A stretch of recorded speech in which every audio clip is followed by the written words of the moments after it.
Hi friends, it's Heidi. I'm back with volume 3 of my picks at this year's Hot Dogs Festival running in Toronto in person from April 28th to May 8th, but also online across Canada during that same date also. Uh, just wanted to give you a heads up that this list is sort of a mishmash of films that have piqued my interest for different reasons. The filmmakers are varied in terms of countries from Canada, Europe, Latin America, and Africa. I um, I picked these films because of the themes that they're going to be addressing, based on the descriptions that I'm going to share with you shortly, and also from recommendations that I've received in some of the emails that I've received about the festival. So, without further ado, these are some other films that I recommend that you check out at this year's Hot Dogs. In no particular order: A House Made of Splinters, directed by Simon Llewellyn-Wilmot. He made his directorial debut when he decided to film a 10-year-old during the war in Donbass, Ukraine in 2017. He returned 3 years later, and the war was still raging in the Ukraine, but the scale had changed.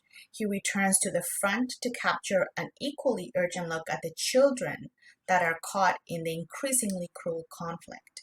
So at the time of filming, the troops were just about 20 kilometers away from a special halfway home where social workers care for kids whose families no longer can. Given the circumstances of the war in Ukraine now, I think this is a very necessary documentary. I also know that the music for the film was composed by Uno Helmerson, whom I've featured on my website, hyemusings, and whose work you would recognize from other documentary films. So that is A House Made of Splinters by Simon Llewellyn-Wilmot. Next, I have The Killing of a Journalist by director Matt Czerneki. Of course, journalists across the world are basically front of line and sometimes even putting their own lives at risk. In this film, a young talks about a young investigative journalist and his fiancée who are brutally murdered at their home in Slovakia. Their deaths inspire some of the biggest protests in that country since the fall of communism.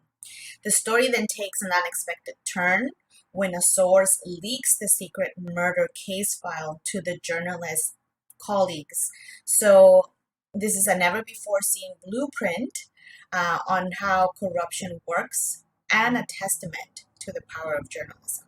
So that is The Killing of a Journalist by director Matt Czerneki. Next, I have The Art of Silence by director Mauritius Starkel. I hope you have said your name correctly. So this film is about the legendary pantomime Marcel Marceau, whose personal life has not been part of a film before. So this first feature documentary is about Marceau's life. The director portrays the performer behind that painted mask that we all have known from seeing clips online or in other places. And it's a sensitive and portrays him as a sensitive and compassionate man whose art was rooted in experiences of atrocities in the Second World War and his time in the French Resistance. So that is The Art of Silence by director Mauritius Starkel. Next, I have Don't Come Searching by director Andrew Moore, where it tells of a story of Sophia, who lives in rural Jamaica while her partner Delroy works on a farm in Canada for 6 months each year. Unfortunately, Delroy goes back home to Jamaica abruptly because he has been diagnosed with cancer. So rather than portraying loss as an ending, the filmmaker is asking us to consider loss as a part of everyday life, which I think is a very necessary topic. Some of us have lost family members, and it is something that is difficult to discuss or kind of address, but it is part of everyday life. So that is Don't Come Searching, director Andrew Moore. Next, Make People Better by director Cody Sheehy. And this film appealed to me because I work in in the science field, doing my day job, and research in science is something that always piques my interest, especially in documentary films. So this documentary thriller reveals the unknown story behind that historic event where Dr. Jiankui altered the genetic structure of embryos to produce the world's first genome edited babies. I think you would remember that controversy a few years back. So the idea is that this film tells the story from the perspective of those who were there, including Dr. Han Q, who talks about what it was like for him to be doing that work at that time. It depicts a world that was awakened to a future where rival governments and corporations compete to make designer babies the new normal. Sounds interesting, a little sci-fi-ish maybe, but definitely rooted in truth. So that is Make People Better by director Cody Sheehy. Next, I have Attica. The film did premiere at TIFF in September last year. Is directed by Stanley Nelson. Nelson is also the recipient of the Hot Docs Outstanding Achievement Award this year. So Attica is a film that is also co-directed by Tracy A. Curry.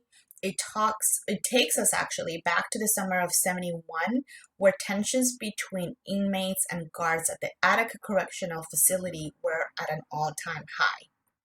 So it puts us in the middle of this uprising that's happening in the summer of '71, especially in September of that year, and sheds new light on the enduring violence and racism of the prison system, and highlights the urgent, ongoing need for reform 50 years later. A necessary documentary, one that I definitely recommend. I have seen it, but I'm always open to seeing this film more than once. It is educational. So that is Attica by director Stanley Nelson. Next, I have Museum of the Revolution by director Sergey Kiga. In 1961, there was a plan to build a grand museum in Belgrade as a tribute to socialist Yugoslavia. Meant to safeguard the truth about the Yugoslav people, the plan never got beyond the construction of the basement. So there has been no museum except for the basement. So the film focuses on a girl who earns cash on the street by cleaning car windows with her mom, and the friendship that she has formed with an older lady who also lives in the basement of that museum. So the idea is that they find shelter within each other. So that's a film that I'm looking forward to seeing. That is Museum of the Revolution by director Sergey Kiga. Next, I have Delicado by director Carl Malacunas. The island of Palawan in the Philippines contains one of the oldest, largest, and most diverse rainforests in the world. It is also one of the most dangerous places to be a land defender.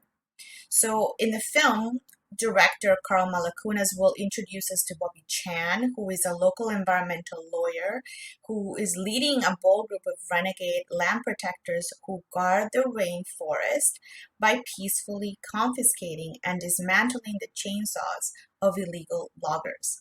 I understand that the director spent time with the community in order to build trust so that he could tell this film with their help, and making sure that we understand their point of view and the reasons for being land defenders. So I think it is a very necessary and environmentally relevant documentary. Hence, it's on my list. And I want to learn more about what's happening in other parts of the world as well. So that is Delicado by director Carl Malacunas.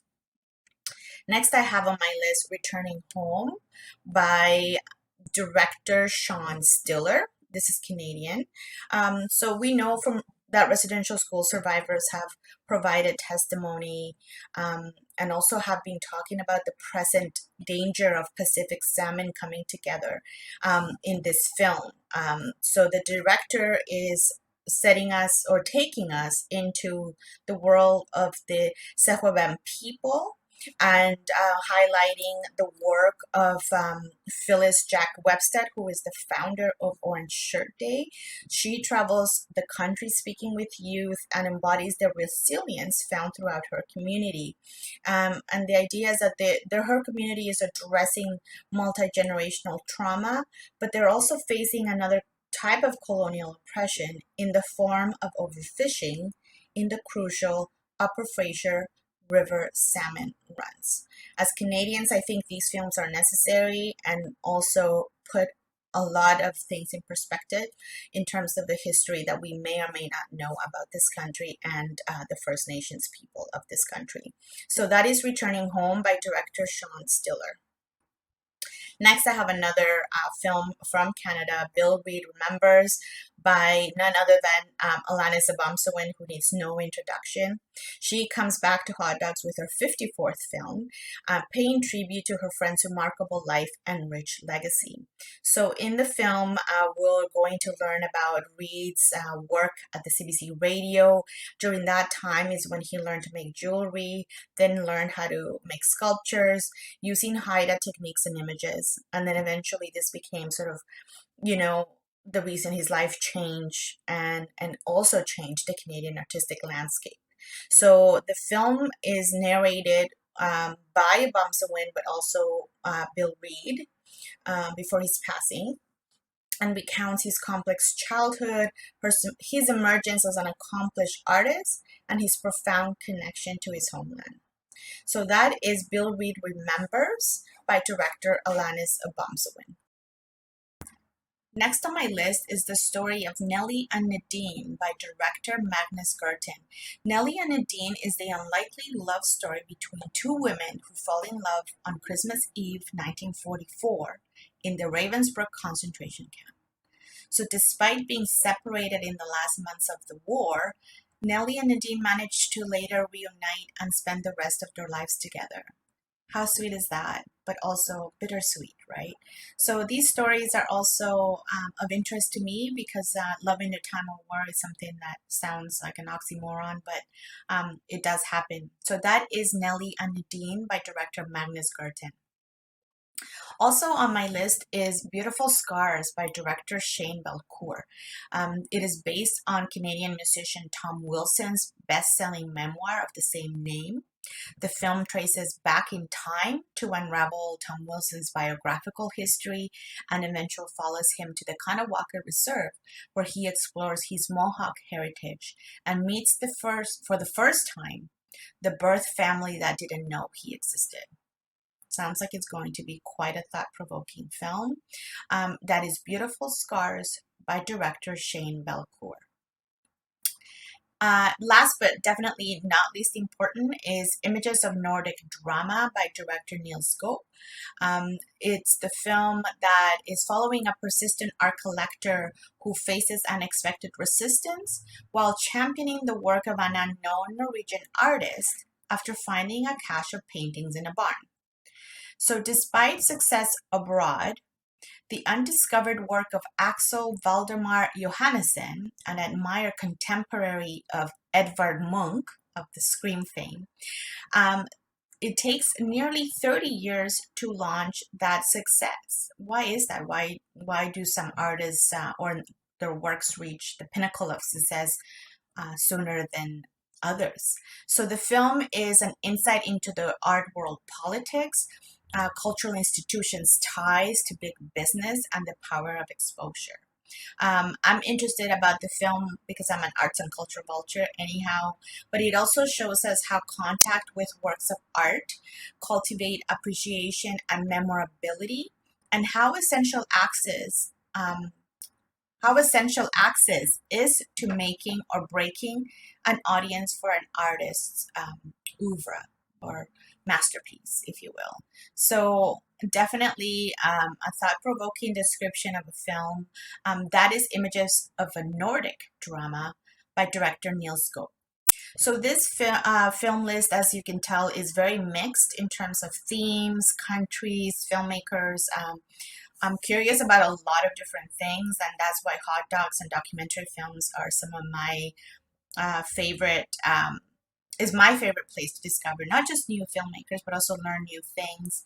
So again, Hot Dogs Festival will run in person and virtually across Canada from April 28th to May 8th. For those of you who will be joining me for in-person screenings at any of the festival venues, please remember to wear your mask. There is a mask mandatory policy for the festival at all festival venues, so please be safe and considerate of others during this time of COVID, because it's not gone just because we want it to be gone. For those of you who are going to stream from home, please note that passes can be shareable. So you could also buy a pass for as low as $100 and maybe watch with friends and family. For more information on the festival and all of the other FAQs, go to hotdogs.ca. This list is going to be available on my website, hyemusings.ca. I hope that you're able to enjoy a lot of these films, and please share what you like and what you found as well that was interesting to you. Take care, friends, and enjoy the festival.